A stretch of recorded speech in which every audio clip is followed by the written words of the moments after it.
الحمد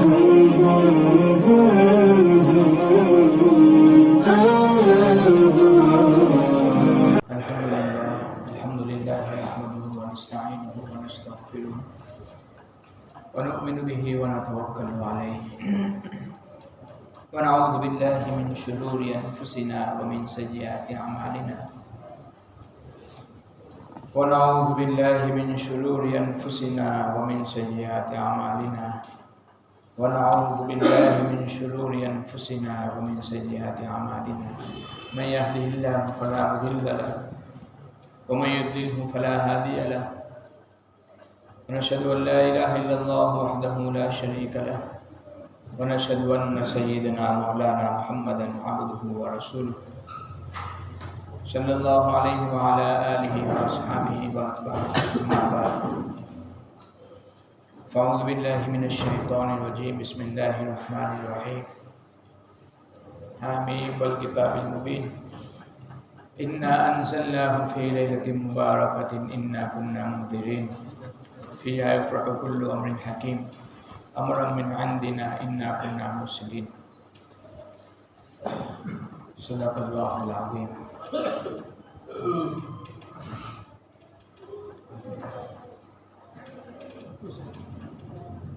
اور محترم دوست بزرگوں،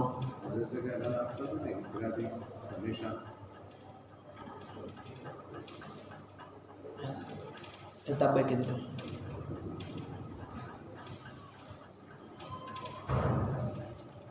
میرے محترم دوست بزرگوں، اللہ رب العزت کا بے انتہا احسان، بے انتہا کرم کہ اللہ رب العزت نے ہمیں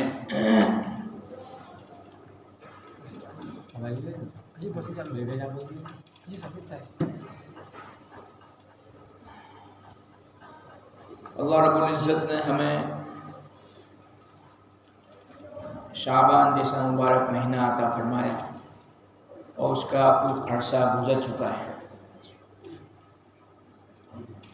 اللہ کے نبی علیہ السلام کی دعا امت کو سکھلائی گئی کہ اللہ مبارک لنا فی شعبان وبلغنا رمضان۔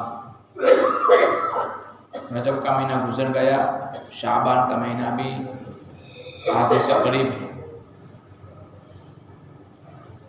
اللہ والے مثال دیتے ہیں کہ رجب کی مثال جسے آدمی کھیتی کرتا ہے، کھیتی میں 3 چیزوں کی ضرورت ہوتی ہے، بیج کی، پانی کی اور اس کے بعد اس کے ذریعے سے نفع۔ کہ رجب کی مثال کھیت میں بیج ڈالنے کے برابر ہے، اس کی طرح ہے، اور شعبان کی مثال کھیت میں پانی ڈالنے کے برابر ہے۔ جب یہ 2 چیزیں ہو جاتی ہیں، بیج صحیح طریقے لگ جاتا ہے اور پانی صحیح انداز سے ڈال دیا جاتا ہے، پھر ضرور کھیتی نفع پہنچاتی ہے۔ تو شعبان کی مثال پانی ڈالنے کے برابر ہے اور رمضان کی مثال کھیتی کاٹنے کے برابر ہے۔ رجب کا مہینہ صحیح گزر گیا، شعبان کا مہینہ صحیح گزر گیا تو رمضان کا مہینہ اور اس سے حاصل ہونے والی ساری چیز آدمی حاصل کر لے۔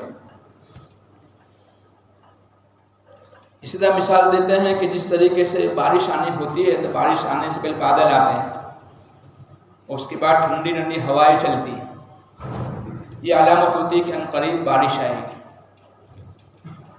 اللہ والے فرماتے ہیں کہ بادل، رجب کی مثال بادل کی طرح ہے اور شعبان کی مثال ٹھنڈی ہواؤں کی طرح ہے کہ ان قریب ماہ مبارک آنے والا ہے اور اس کے ذریعے سے آدمی کیا ہے، اس کو حاصل کرے گا۔ بارش، اصل مقصد تو بارش ہے، اصل مقصد تو رمضان کا حصول ہے، اصل مقصد تو رمضان کے مہینے کو صحیح گزارنا ہے، لیکن اس سے پہلے اللہ کے نبی علیہ السلام نے 2 مہینے اس کی تاکید فرمائی، فضیلت بیان فرمائی، تاکہ کیا ہے آنے والے ماہ مبارک کی آدمی صحیح قدر کر سکے۔ شعبان کا مہینہ گزر رہا ہے، ان قریب گزر جائے گا۔ یا اس کی مثال اللہ والے فرماتے ہیں کہ ایک تو ایک گزشتہ کل ہوتا ہے، ایک آج کا ہوتا ہے، ایک آئندہ کل ہوتا ہے۔ مثالوں سے آدمی کو بات صحیح سمجھ میں آتی ہے کہ رجب کا مہینہ گزشتہ کل ہے، تو گزر گیا. کیسا گزرا؟ صحیح گزرا الحمدللہ. غفلت سے گزرا، استغفار توبہ معافی. توبہ استغفار ہے نا، گزشتہ کے گناہوں کو معاف کروا دیتا ہے. شعبان کا مہینہ فی الحال آج کا دن ہے کہ مجھے آج کا دن صحیح گزار دینا. آئندہ کا دن ملے کہ نہ ملے اس کا کوئی اعتبار نہیں، بھروسہ نہیں. شعبان کا مہینہ آدمی صحیح گزار دے. اور جب آج کا دن صحیح گزر جاتا ہے صحیح اعتبار سے تو آئندہ کل بھی اللہ صحیح گزار دیتے ہیں. تو دوستو بتلانے کا مقصد ہے کہ آئندہ آنے والا ماہ مبارک بڑا عظمت والا، بڑا برکت والا، بڑا رحمت والا آنے والا ہے، اور ہر سال کی طرح آتا ہے، اور ہمیں اللہ موقع عطا فرماتے ہیں. لیکن اس کی تیاری کے لیے ہمیں کیا ہے دوست بزرگوں، ابھی سے اس کی تیاری. اللہ ہمیں اس کی صحیح تیاری کرنے کی توفیق عطا فرمائے، اس کا استعزار نصیب فرمائے. اسی وجہ سے 15 شعبان کے بعد کے روزوں کو علماء نے مفروض لکھا ہے کہ بھائی 15 شعبان سے پہلے روزے رکھو، 15 شعبان کے بعد روزہ رکھنا مکروہ. حکیم الامت تھانوی رحمۃ اللہ علیہ جو حکیم الامت تھے، اللہ نے آپ کو بڑی حکمت عطا فرمائی تھی، آپ کی باتوں میں بڑی حکمت عطا فرمائی تھی. آپ فرماتے ہیں کہ اس کی وجہ ایک یہ ہے کہ آنے والا ماہ مبارک، جس ماہ مبارک تمہیں روزے رکھنا ہے اس کی روزے کی تیاری ابھی سے کرنی ہے. اس کی روزے کی تیاری کیا ہے کہ آدمی کھا پی کر برابر تیار ہو جائے، تندرست اور اپنے آپ کو تیار کر لے. اور راتوں کو قیام کرنا ہے کیا ہے اس مہینوں کے اندر کیا ہے آدمی اس کی کوشش کر لے. تو فرمایا گیا کہ آخری ایام میں روزہ اسی وجہ سے مطلوب ہے کہ آنے والے ماہ مبارک کی آدمی صحیح تیاری جسمانی اعتبار سے، روحانی اعتبار سے. جسمانی اعتبار سے، روحانی اعتبار سے تو یہ ہے کہ اپنے آپ کو گناہوں سے بچاتے ہوئے، عبادات کرتے ہوئے گزار دے.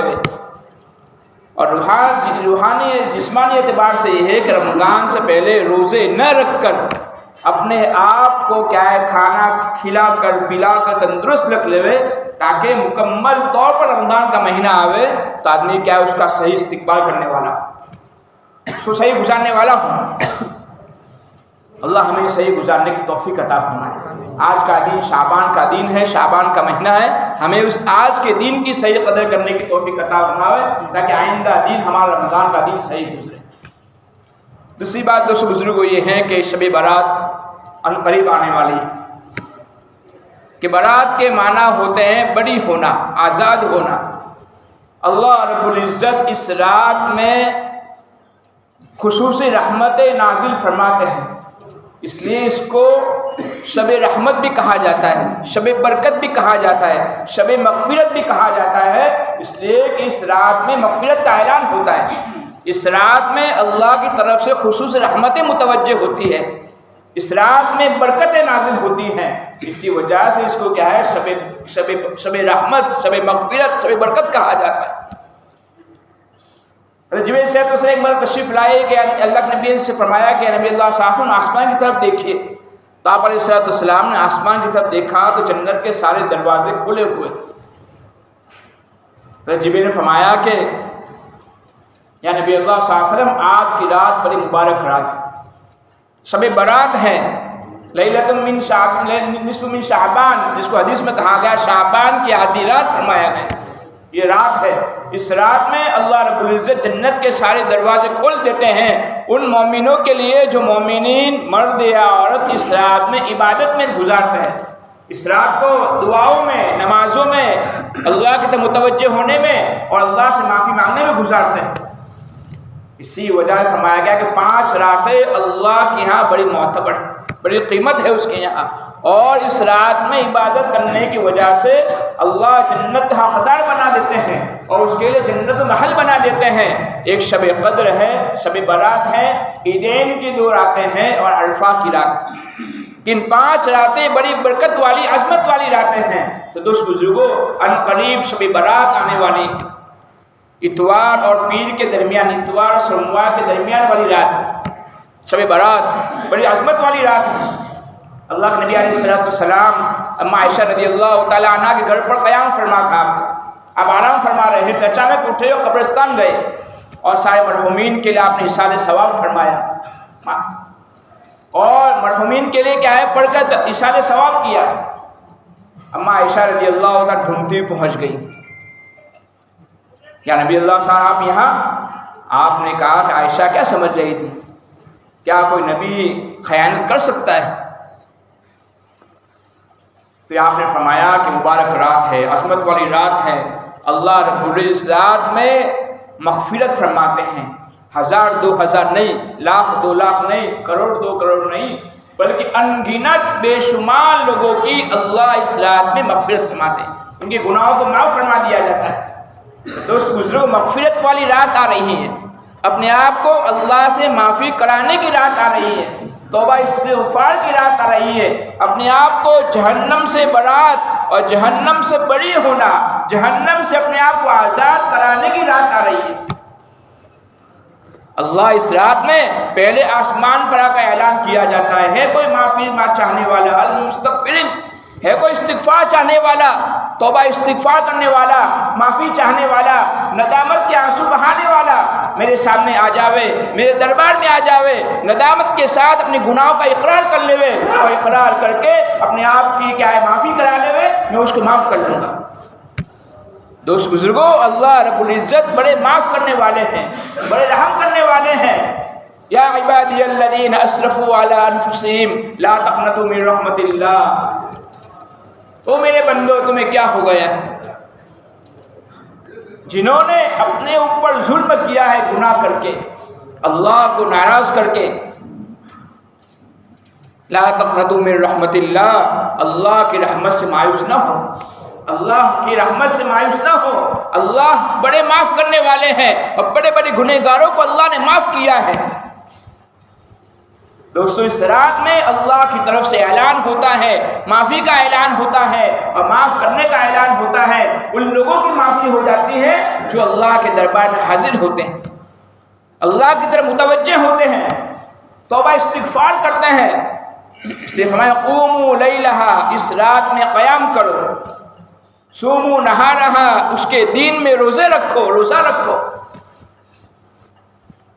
دوستو عظمت والی رات ہمارے سامنے آنے والی ہر سال آتی ہے، اس رات میں اللہ رب العزت سارے ایک سال کیا کام ہونے والا ہے، فرشتوں کو کام سپرد کیا جاتا ہے، لوح محفوظ میں تو سارا کام لکھا ہوا ہے، انسان کے پیدا کرنے سے پہلے، دنیا کے بنانے سے 50,000 سال پہلے اللہ رب العزت نے سب کو لکھ لیا تھا، لوح محفوظ میں محفوظ ہو گیا ہے، کتنے زندہ ہوں گے، کتنے مریں گے، روزی کیا ہوگی، سب کا لکھا دیا گیا ہے، لیکن لوح محفوظ سے اس رات میں نقل کر کے فرشتوں کو سپرد کیا جاتا ہے، جبریل علیہ السلام کو، میکائیل علیہ السلام کو، اسرافیل علیہ السلام کو، عزرائیل علیہ السلام ملک الموت کو کام سپرد کیا جاتا ہے۔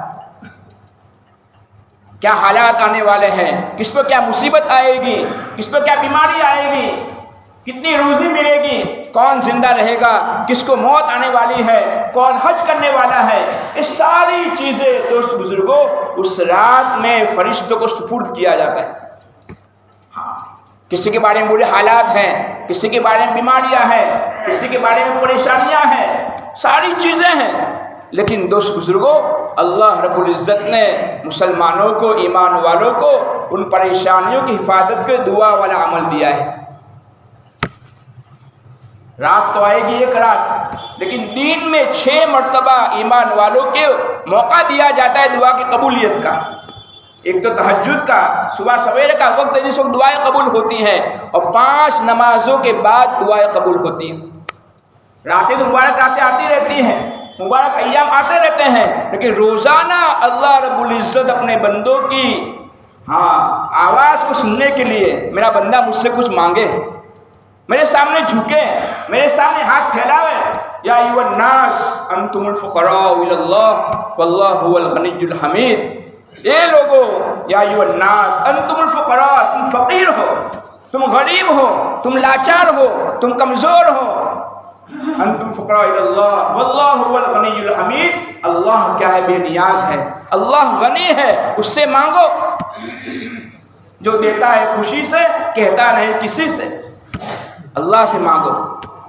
اللہ نے دعا والا عمل دیا ہے۔ ایک طرف لکھا گیا شب برات کی اس رات کے اندر لکھا جاتا ہے فلاں مصیبت فلاں پریشانی، لیکن جب بندہ دعا مانگتا ہے یا تو جو مانگا وہ دے دیا جاتا ہے، اللہ جو مانگا وہ دے دیا ہے، لیکن اگر کوئی چیز ایسی مانگی جو حکمت سے خالی ہے، مناسب نہیں ہے بندوں کو دینے پر، تو پھر اللہ رب العزت دعا کی برکت سے مصیبت اللہ ہٹا دیتے ہیں۔ شب برات کی رات میں مصیبت لکھی دی گئی ہے، پریشانی لکھ دی کسی کے مقدر میں، لیکن اس دن بندے نے دعا مانگی، 5 نمازوں کے بعد دعا کا اہتمام کیا، تہجد میں اٹھ کر دعا کا اہتمام کیا، جمعہ کا دن ہے، خطبے کے وقت دعا قبول ہوتی ہے، مغرب سے پہلے دعائیں قبول ہوتی ہیں۔ دوست بزرگوں، یہ دعاؤں کے مانگنے کے اوقات ہے، قبولیت کے اوقات ہے، اس کا اہتمام کیا جائے۔ شعبان کا پورا مہینہ دعاؤں کے قبولیت کا وقت ہے، رمضان کا پورا مہینہ دعا کی قبولیت کے اوقات میں سے ہے، ان میں دعائیں مانگی جائے گی۔ اس دن اگر ہمارے مقدر میں مصیبت لکھی ہوگی، دعا تقدیر کو بدل دیتی ہے، دعا تقدیر کو بدل دیتی ہے۔ ہمارے مقدر میں مصیبت لکھ دی گئی ہے، پریشانی لکھ دی گئی ہے، برے حالات لکھ دی گئے ہیں، لیکن بندے نے اللہ سے دعا مانگی، اللہ رب العزت دعا کی برکت سے مصیبت کو ختم فرما دیتے ہیں، بیماریاں ختم فرما دیتے ہیں، پریشانیاں ختم فرما دیتے ہیں۔ تو دوست بزرگ بتلانے کا مقصد یہ ہے، بڑی مبارک، بڑی عظمت والی، بڑی معافی والی رات آ رہی ہے، ہمیں اس رات کی صحیح قدر کرنی ہے۔ گزشتہ میں نے جو کہا تھا کہ اللہ رب العزت سب کی مغفرت فرما دیتے ہیں، لیکن کچھ لوگ ایسے ہیں، بدقسمت وہ لوگ ہیں جن کی مبارک ایام، مبارک راتوں مغفرت نہیں ہوتی ہے، جہاں اللہ مہربان رحم کرنے والا رحمان الرحیم کی طرف سے اعلان ہو رہا ہے، اور یہاں اللہ کی طرف سے کیا ان لوگوں کو بدبخت کر دیا جاتا ہے جو لوگ کیا گناہ مبتلا ہوتے ہیں، نافرمانی مبتلا ہوتے ہیں۔ ان میں سے ایک گناہ المسبل، پائجامہ اور پینٹ کیا ٹخنوں سے نیچے لٹکانے والا، اپنے ٹخنوں کو کیا چھپانے والا، ہاں، بچے سے لے کر جوان تک اور جوان سے لے کے بوڑھا تک 99% دوست بزرگ اس گناہ کے اندر مبتلا ہے۔ یہ گناہ کیا ہے؟ یہ بہت بڑا گناہ ہے، اور اتنا ہی نہیں، اللہ کے نبی علیہ السلام کے زمانے میں مشرکین مکہ کی عادت تھی، ان کی زندگی میں ایک چیز تھی۔ عثمان رضی اللہ تعالیٰ عنہ جب وہاں پہنچے ہیں مکہ کے اندر، اور صلح حدیبیہ کے وقت، اور اس وقت اللہ کے نبی نے آپ کو بھیجا تھا کہ عثمان مکہ میں جاؤ، آپ کے رشتہ دار وہاں ہیں، آپ کے بھائی وہاں ہیں، آپ کے چچا بھائی وغیرہ ہیں، ان سے ملو کیا، تاکہ کیا ہمیں عمرہ کرنے کا موقع ملے۔ اور عثمان رضی اللہ عنہ مکہ مکرمہ پہنچے ہیں تو آپ کی لنگی یا آپ کا پائجامہ پنڈلی تک پہنچا تھا۔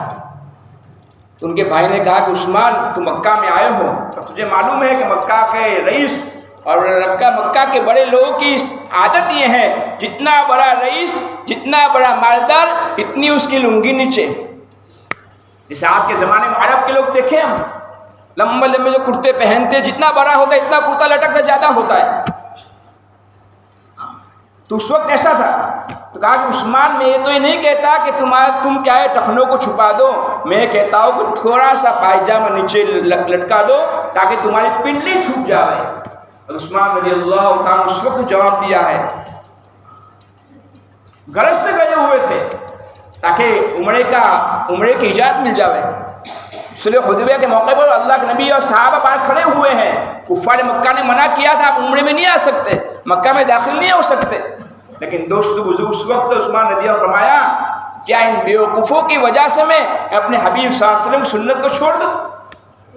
دوست بزرگ اس وقت سے انبیاء کے اوصاف میں سے ایک صفت یہ ہے، انبیاء علیہ السلام اپنے پائجامے کو اب ٹخنوں کے اوپر رہا کرتے تھے، اور مشرکین نافرمان کی صفتوں میں سے یہ ہے وہ اپنے پائجامہ، پینٹ اور شلوار کو ٹخنوں سے نیچے رکھتے۔ آج دوست بزرگوں اس مبارک راتوں کے اندر آدمی پوری رات جاگ لیتا ہے، توبہ استغفار کرتا ہے، اللہ سے معافی مانگتا ہے، لیکن اس کی زندگی میں کیا ہے؟ قطع رحمی ہے، اس کی زندگی میں کینہ ہے، اس کی زندگی میں گناہ ہے، تو ان گناہوں کی وجہ اس کی معافی نہیں ہوتی۔ اللہ رحم کی نگاہ نہیں دیکھتے، جو اللہ معافی کا اعلان کر رہا ہے، رحمت کا اعلان کر رہا ہے، مغفرت کا اعلان کر رہا ہے، دوست بزرگوں یہ گناہ ہے، یہ نافرمانیاں ہیں، یہ زندگیوں میں رہے گی دوست بزرگوں، اللہ کی رحمت متوجہ نہیں ہوگی، اللہ کی نگاہ کرم متوجہ نہیں ہوگی۔ اس لیے ہمیں اس رات مبارک رات کے آنے سے پہلے توبہ استغفار کرنا پڑے گا، اللہ سے معافی مانگنی پڑے گی، یا اللہ معاف کر دے، یا اللہ معاف کر دے، مجھے تیرے پاس آنا ہے، تجھ کو راضی کر کے آنا ہے، تیرے حبیب کو راضی کر کے مجھے تیرے پاس آنا ہے، اور مجھے تیرے پاس آ کر تجھ سے کیا ہے سفارش کرانی ہے، تیرے پاس آ کر مجھے تجھ سے سوال کرنا ہے کہ اللہ جہنم کی آگ سے بچائیے۔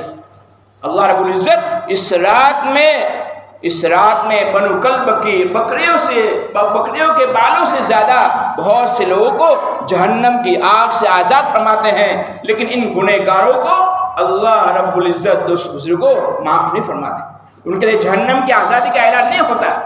گرمی کا موسم آ رہا ہے، ہم جانتے ہیں دنیا کی گرمی ہم برداشت نہیں کر رہے ہیں، ذرا سی گرم چیز ہم پکڑ نہیں رہے ہیں، تو جہنم کی آگ جو دنیا کی آگ سے 70 گنا زیادہ سخت ہے، زیادہ گرم ہے، خطرناک ہے، اس کی آزادی کے لیے فرمایا گیا ایک رات دی گئی ہے، اور اس کے لیے شرط بتا دی گئی فلاں گناہ سے بچ جاؤ، توبہ کر لو، جہنم سے آزادی دے دوں گا۔